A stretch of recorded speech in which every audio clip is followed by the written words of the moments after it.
페이커! T1! 길게! 희생의 패로 이기는 DRX! 힘이 그냥 다 쓸어남았어요. 역전의 DRX! 이겨내! 솔카한테 또 돌아요! 파워가 돌아요!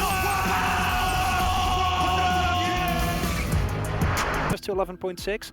I'm also looking at a possible Volibear angle, and of course, if there's a king of Ude, it is Pyosik. Yeah, this is the thing that's really interesting, is where the priority is going to be in that jungle. With the slight nerf that that Hecarim has had, I still think that he is king of the jungle.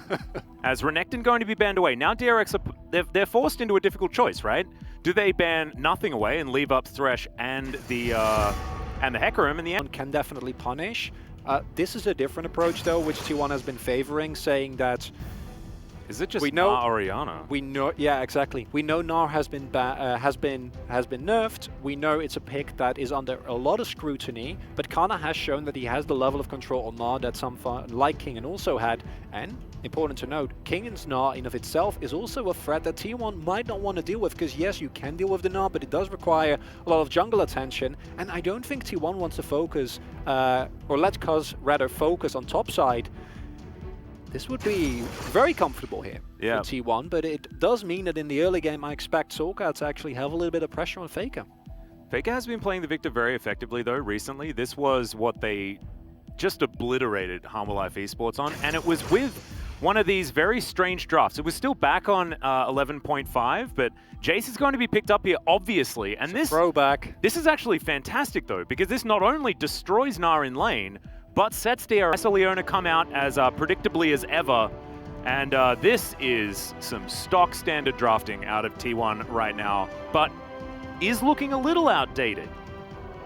I agree. I think that both comps are actually fairly cohesive. The T1 comp obviously has a bit more onus on them to actually do something, because if you get into a mid to late game scenario, DRX has a slight lead or they're relatively even, then the poke coming out from DRX combined with the Braum, which I also love because that counter engage is so useful with the poke that you already have from DRX is really nice. The one issue is that DRX does go over to DRX. And initially you might look at it and say, DRX, they go in so aggressively, but it is with the knowledge that they have the teleport advantage available, meaning that even in the worst case mid-game, there's the flash out, but still the Terrify is going to land onto Faker. Teleport comes on in as Solka in a bit of trouble, has to flash out, but they still manage to pick up the kill, and Solka holds on to his huge lead that he has in that mid lane. And if you're someone you want a gold lead on, it is Solka or Kingen. And you'll take that any day of the week. You are able to not only get the kill, sure, Zoe gives up a flash, but as Faker has shown us, flash is optional on Zoe as long as there's a team fight around you. Yes. And you take Faker's flash, and a Victor without flash, especially at this stage of the game where his damage, as you can see there, is not insane to the point where if you try and dive in and he like Chaos Storm and Gravity Wells on top of himself, you just immediately die. He's actually pretty vulnerable here, and this feeling of safety that he gets isn't necessarily 100% warranted, because yes, he has good topside vision and the teleport is available, but being that far up against the Hecarim at this point in time, we've always seen how that ends. Because if you look at their lineup, it's very backline dive oriented. Faker.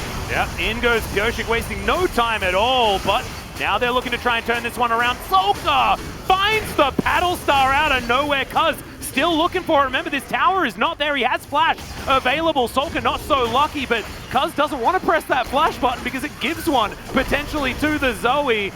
Cuz now as well looking for Becca, who comes on in, but not going to be able to find too much. I take Carry it back. There to save it. To Solka, the harder that is going to be. Oh, Yoshik's in trouble here. Mega Gnar comes out and the horse smashed against the wall. Take the boulder to the face. And Canna says, my clock tower is the last thing you're going to see. Now he's going to start stealing away the jungle from the horse. And Pyosik, he does this sometimes just a little bit overly aggressive in his position. He knew that they were killing his inner turret. Secret Agent Jace able to escape any vision that was thrown away, and it's yet again, yes, Faker has a really good topside vision, but there's a reason why Hecarim is this popular, even with the Everfrost not being layered perfectly there. It doesn't matter, and look at the angle that Solka finds as well. Cuz trying to body block, and Solka's like, no, not allowing you that. As, yeah, this is just, you know that there. It's greedy, right? It's very greedy.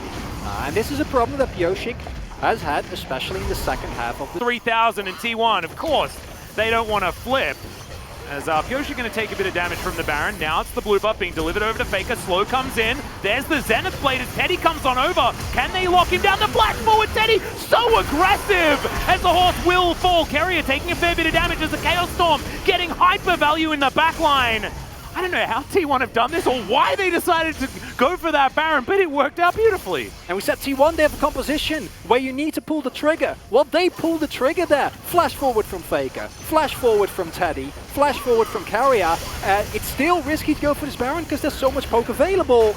It's not a flip anymore though because there's no smite available on DRX's side. However, this is a poke composition. It wants to be in these sort of spots where they can just throw buttons at their opponent. That the fact that it's 4-2 in turrets, this lead is basically not real. As Kingen going to find a few friends. Pyosik also going to get rid of Teddy immediately after the Killer Instinct. A lot of CC, takes about 4 turret shots, and Teddy will be taken down. The Jace is going to be traded, but now Cuz running into the enemy base is precisely not what you want. So here's the mess up. It was within the minute, so they're not going to lose the Drake. However, still a bad sign. Timing, not the worst, but the play there was an attempt from T1 to salvage the side lane pressure. You do have the availability of the Killer Instinct for Kai'Sa to try and set these plays. However, there's 2 prerequisites. One, you need to actually be able to kill Kingen, which they did, but it took way too long. Secondly, Anna wanting to get that Narbar charge. Remember, this is exactly what Faker wants. This is precisely the position a Victor is in love with, as Becca has to get out of there. Pyosik as well is almost dead. Kerry is going to be traded for as Canna gets to the Mega Gnar in the nick of time. But the Baron is still going to be warded off, and that was 100% because Faker existed. He almost has that Chaos Storm back available as well. As Kingen's going to turn up one more time. I believe he's completely invisible to T1.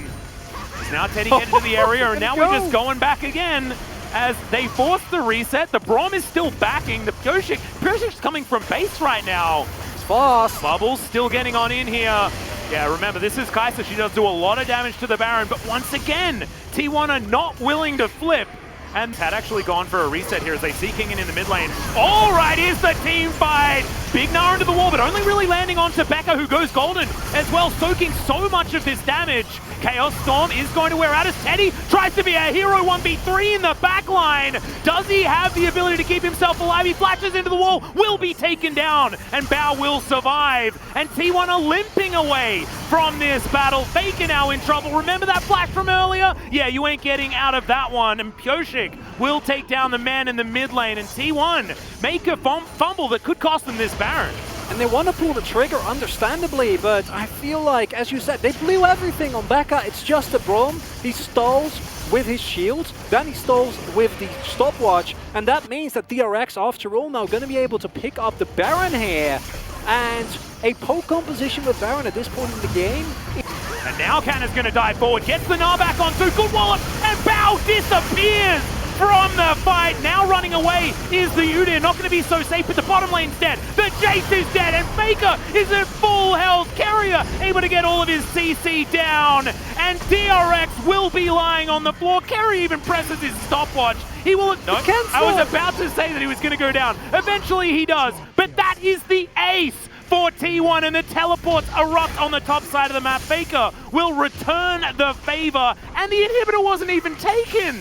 It's the OG T1 special. They look like you don't know what's happening, you don't know what's going on. They're like an injured gazelle with a minigun hiding in their pocket. One team fight is all they need, and it is Canna that finds the engage. And we didn't have the time because so much has been happening in the last couple of minutes of this game, but you saw when Bao went for that, and not actually gonna end. I got a little overexcited. How can you not? And I think if that was Canna, they might have actually been fine. But the key thing here is, how do you get on top of Bao? Because his damage is obscene at this point in time. They get a little greedy in trying to farm damage for Cuz, and it's Canna on the Gnar of all picks that finds the lockdown. Range as well. Damn, that could have looked really silly, but instead, that's probably the game-winning play if T1 walk away with game one. I agree, 100%, because that right there is the answer to a question that is really hard for T1, which is how do you deal with Ezreal? Sure, Zoe and Jace are somewhat immobile, right? Those are picks, especially without flash. And make it a 50-50. Voidseeker goes wide. The Baron very low. Now Pyosik looking for the turn. Teddy avoids him completely. Devastating charge onto Faker. Teddy just going to play it defensively. I love it from this guy. His carrier will be taken down, but another flash Gnar from Canna, and he says no. We are winning game one. Faker goes golden. That's the ace. Quadra kill for Teddy, and that is going to be game. In the very end, T1 finds the flank, finds the fight that they were looking for. The kite back on that final fight was beautiful because you saw DRX, they thought they had the opening. Canna was nowhere to be seen. He was charging up his mega bar on the Krugs, but still, they weren't fast enough. And that is the one downside of the DRX comp. Actually hard engaging without the setup isn't what you